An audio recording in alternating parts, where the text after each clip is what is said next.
That Sunday on the news show, I tried to explain this as best I could within the time allotted, but at the end of the segment, the host flashed a widely shared picture of a 12-year-old black boy tearfully hugging a white police officer.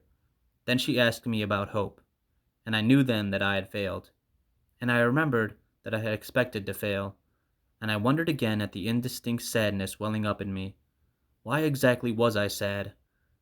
I came out of the studio and walked for a while. It was a calm, late November day.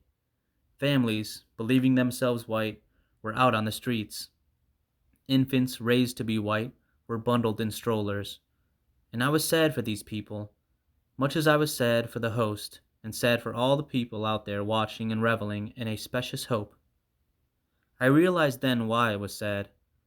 When the journalist asked me about my body, it was like she was asking me to awaken her from the most gorgeous dream. I have seen that dream all my life. It is the perfect houses with nice lawns. It is Memorial Day cookouts, block associations, and driveways. The dream is tree houses and the Cub Scouts. And for so long I have wanted to escape into the dream, to fold my country over my head like a blanket. But this has never been an option, because the dream rests on our backs, the bedding made from our bodies. And knowing this, knowing that the dream persists by warring with the known world, I was sad for the host. I was sad for all those families. I was sad for my country.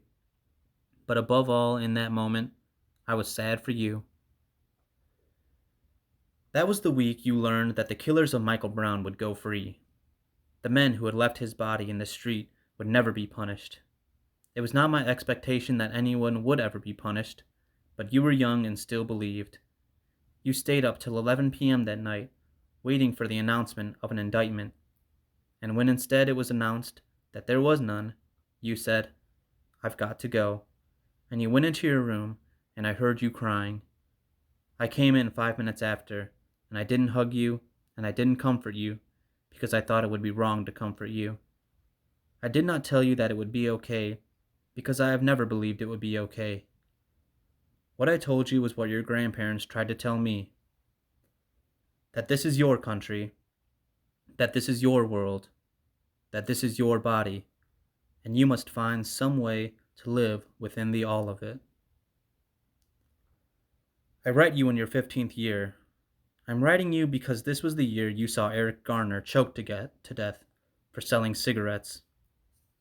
Because you know now that Renisha McBride was shot for seeking help, that John Crawford was shot down for browsing in a department store, and you have seen men in uniform drive by and murder Tamir Rice, a 12-year-old child whom they were oath-bound to protect. And you know now, if you did not before, that the police departments of your country have been endowed with the authority to destroy your body.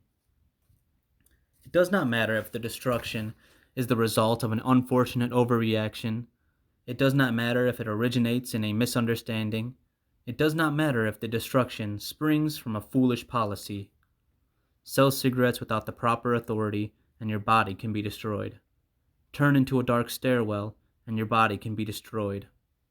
The destroyers will rarely be held accountable. Mostly, they will receive pensions. There's nothing uniquely evil in these destroyers, or even in this moment. The destroyers are merely men enforcing the whims of our country, correctly interpreting its heritage and legacy. This legacy aspires to the shackling of black bodies. It is hard to face this, but all of our phrasing, race relations, racial chasm, racial justice, racial profiling, white privilege, even white supremacy, serves to obscure that racism is a visceral experience, that it dislodges brains, blocks airways, rips muscle, extracts organs, cracks bones, breaks teeth. You must never look away from this. You must always remember that the sociology, the history, the economics, the graphs, the charts, the regressions all land with great violence upon the body. And should one live in such a body?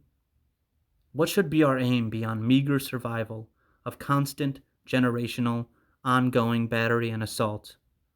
I have asked this question all my life. I've sought the answer through my reading and writings, through the music of my youth, through arguments with your grandfather, with your mother. I've searched for answers in nationalist myth, in classrooms, out on the streets, and on other continents. The question is unanswerable, which is not to say futile. The greatest reward of all this constant interrogation, of confrontation with the brutality of my country, is that it has freed me from ghosts and myths.